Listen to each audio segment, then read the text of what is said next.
Assalamualaikum. Balik lagi di channel Moreja Studio bersama Reza di sini. Bagi teman-teman yang baru saja gabung dengan channel ini, saya ucapkan salam kenal. Channel ini akan menyajikan review film, namun tidak sembarang film, karena nanti mayoritas film yang akan direview adalah film underrated atau film yang kurang populer, namun memiliki kualitas setara film box office. Jadi bagi teman-teman yang tertarik, langsung saja subscribe dan aktifkan lonceng notifikasinya. Pada video kali ini, saya akan mereview sebuah film alien keluaran tahun 2002 berjudul Signs yang disutradarai oleh M. Night Shyamalan yang juga pernah menyutradarai film Split 2016 dan dibintangi oleh Mel Gibson yang terkenal dengan film Lethal Weapon. Dari nama sutradara dan aktornya saja, kita sudah pasti tahu kualitas film ini akan sekeren apa. Jadi, sinopsis singkatnya, Signs ini menceritakan sebuah keluarga yang tinggal di lahan perkebunan yang menemukan pola misterius yang dibikin oleh alien. Sebelum masuk cerita, ada baiknya kita kenalan dulu dengan tokoh-tokoh yang akan seliweran di film ini. Ada Graham, seorang pendeta yang lagi galau dengan pekerjaannya karena baru saja ditinggal meninggal oleh istrinya. Lalu ada Meryl, adik Graham. Ada Morgan dan Bo, mereka anak-anak Graham. Terus, Caroline, seorang polisi. Lalu yang terakhir adalah Ray, kenalan dari keluarga Graham. Oke, udah beres? Skuy kita larut dalam ceritanya.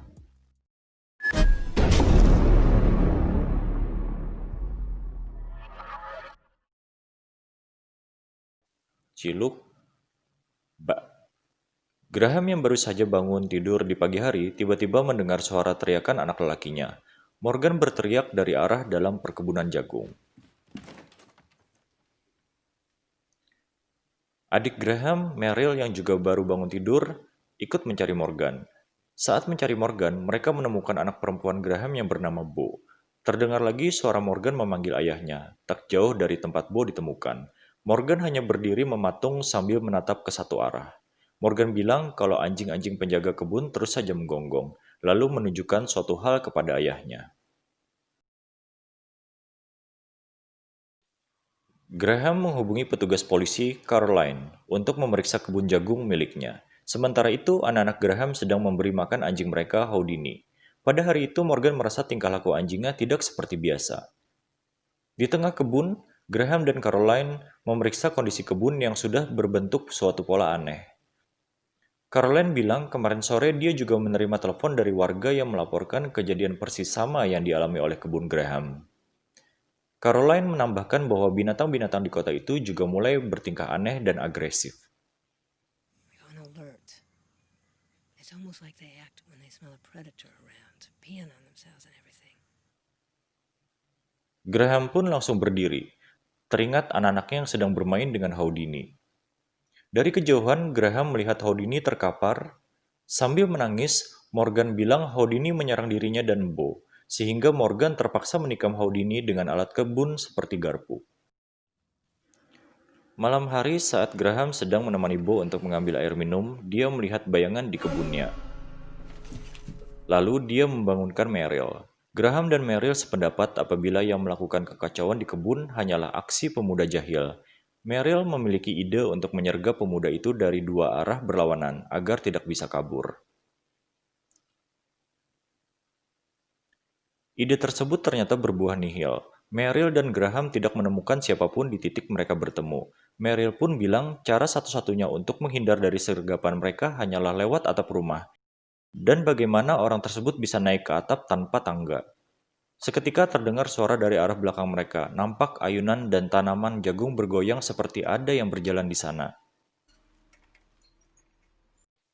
Caroline sedang mengajari Morgan cara menggunakan walkie-talkie. Sedangkan di ruang TV, Graham lagi menegur Bo yang terlalu banyak menggunakan gelas untuk minum. Bo bilang kalau air minum di sana rasanya aneh. Kedatangan Caroline ke rumah Graham adalah untuk menindaklanjuti laporan Graham tentang kebun yang disusupi oleh orang. Namun ketika ditanya tentang penampilan pelaku, Graham dan Meryl tampak bingung menjelaskannya. Mereka tidak bisa melihat apa-apa saat kemarin malam karena terlalu gelap. Caroline pun meminta mereka untuk tetap tenang. So, and we should just keep all possibilities available. Lalu Bo menghampiri Graham dan bilang kalau semua stasiun TV lagi menyiarkan hal yang sama.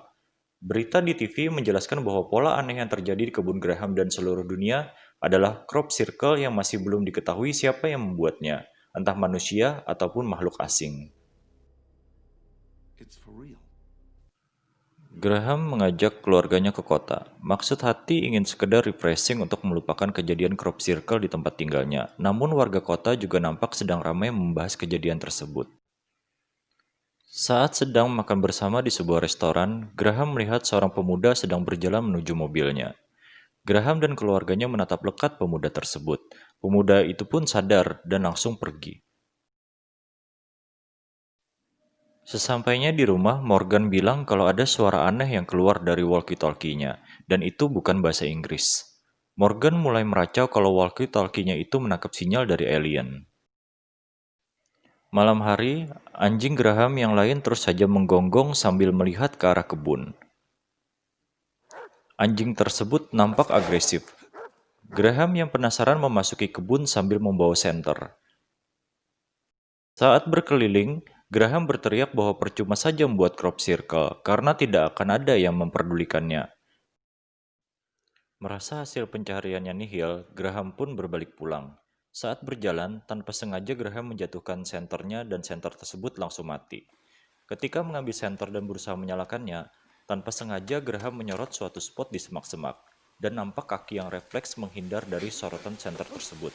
Merasa kalau yang disorotnya adalah bukan manusia, Graham pun lari tunggang-langgang. Graham yang awalnya skeptis tentang teori keberadaan alien mulai membuka diri. Dia mulai menonton berita di TV yang sedang menyiarkan hal tersebut. Di TV lagi memberitakan kalau ada pesawat asing sedang mengudara. Anehnya, pesawat tersebut tidak terdeteksi radar.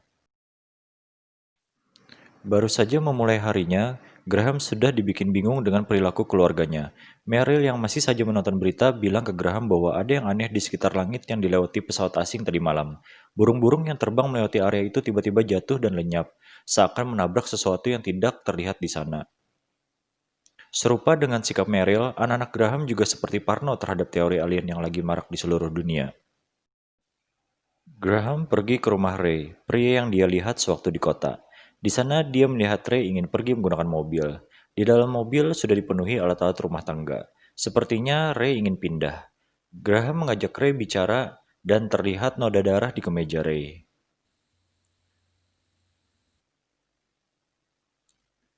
Ray bilang dia meminta maaf karena tidak sengaja menabrak Colin, istri Graham hingga tewas. Ini menjawab kenapa tidak ada sosok ibu di keluarga Graham. Graham pun memaafkannya.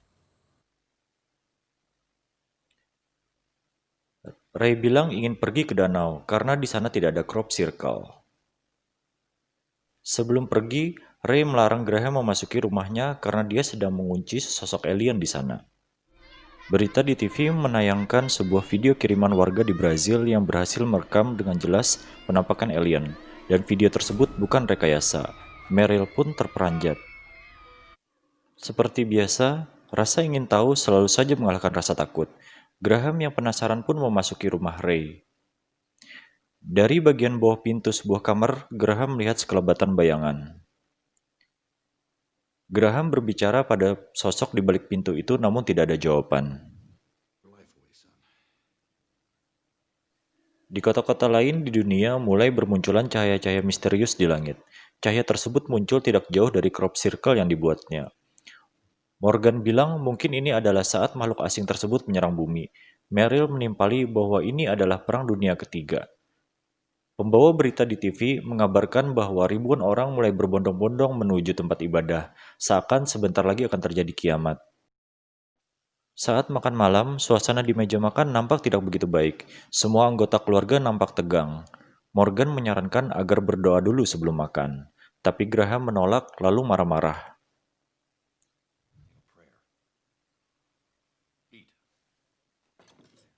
Morgan dan Bo sontak menangis. Tak lama ketika menyantap makanannya, Graham pun juga menangis. Morgan lalu memeluk Graham disusul oleh Bo dan Meryl. Nampaknya mereka sedang tertekan dengan peristiwa yang terjadi selama ini. Tak lama, walkie-talkie Morgan mulai mengeluarkan bunyi aneh. Graham dan Meryl mulai membuat benteng pertahanan di rumah mereka dengan cara memasang kayu di tiap pintu dan jendela rumah. Saat berkumpul di ruang tengah, terdengar suara-suara dari luar dan sekelebatan bayangan yang mengitari rumah. Tiba-tiba, terdengar suara dobrakan dari arah pintu. Dari atas atap rumah juga mulai terdengar suara, dan muncullah sebuah tangan dari bawah pintu rumah. Graham dan keluarga bergegas ke ruang bawah tanah. Makhluk tersebut sudah mengetahui di mana Graham dan keluarganya bersembunyi. Saat Meryl mengambil kapak, tiba-tiba listrik padam. Morgan dan Meryl menyalakan senter. Graham bingung kenapa makhluk di luar sana tidak berusaha memaksa masuk, tapi malah seperti meneror saja. Graham mulai melihat asap di tempat mereka berada. Dia dan Meryl mencari sumber asap tersebut. Ketika sedang menyusuri ruangan, Morgan yang berada di salah satu sudut ruangan ditarik oleh sebuah tangan dari celah di tembok. Refleks, Graham dan Meryl memegangi Morgan sebelum hilang di bawah tangan tersebut. Akhirnya Morgan berhasil diselamatkan, namun karena kejadian tadi, asma Morgan kambuh dan sialnya obat asma tertinggal di lantai atas. Graham dengan sabar menenangkan Morgan dan berhasil. Keesokan harinya, radio yang ada di ruang bawah tanah memberitakan kepergian makhluk asing dari bumi. Meryl memutuskan untuk keluar dari ruang bawah tanah untuk mengecek kebenaran dari berita di radio tadi. Setelah dirasa aman, dia memberi aba-aba kepada Graham dan anak-anak untuk naik. Saat Graham sedang memindahkan TV ke ruang tengah, di layar TV terpantul sesosok bayangan berada tepat di belakangnya. Graham pun berbalik. Meryl yang baru saja mengambilkan obat untuk Morgan juga tidak kalah kaget dengan apa yang dilihatnya. Sesosok alien sudah berada di ruang tengah rumah mereka sambil menggendong Morgan yang sedang tertidur. Alien tersebut mengangkat tangannya di atas wajah Morgan seakan-akan sedang mendeteksi sesuatu. Meryl mengambil tongkat baseball miliknya, namun kalah cepat. Alien itu sudah menyemprotkan asap dari tentakel di tangannya ke hidung Morgan. Meryl refleks memukul punggung alien itu, dan Morgan pun jatuh dari tangan alien. Meryl kembali memukul alien itu dan kali ini berhasil mengenai wajah alien. Alien pun tersungkur menyenggol lemari yang di atasnya terdapat segelas air. Tumpahan air dari gelas mengenai bahu alien dan langsung melumpuhkan kulitnya. Akhirnya keluarga Graham mengetahui kelemahan dari alien itu. Meryl yang merasa di atas angin memukuli alien sampai tewas tersiram air. Graham berhasil mengamankan Morgan keluar rumah dan menyuntikkan obatnya. Perlahan Morgan pun terbangun dan sudah tidak merasa sakit lagi. Film diakhiri dengan adegan Graham yang sedang bersiap-siap pergi dengan berpakaian pendeta. Nampaknya dia ingin kembali bekerja seperti dahulu sebelum istrinya meninggal. Pelajaran yang bisa dipetik dari film ini adalah tetap jaga keluarga kita, karena masalah sebesar apapun akan membuat kita lebih hebat dengan dukungan mereka. Demikian review film Science 2002. Apabila ada salah dan kekurangan dalam konten channel ini, saya mohon dimaafkan. Reza pamit. Wassalamualaikum warahmatullahi wabarakatuh.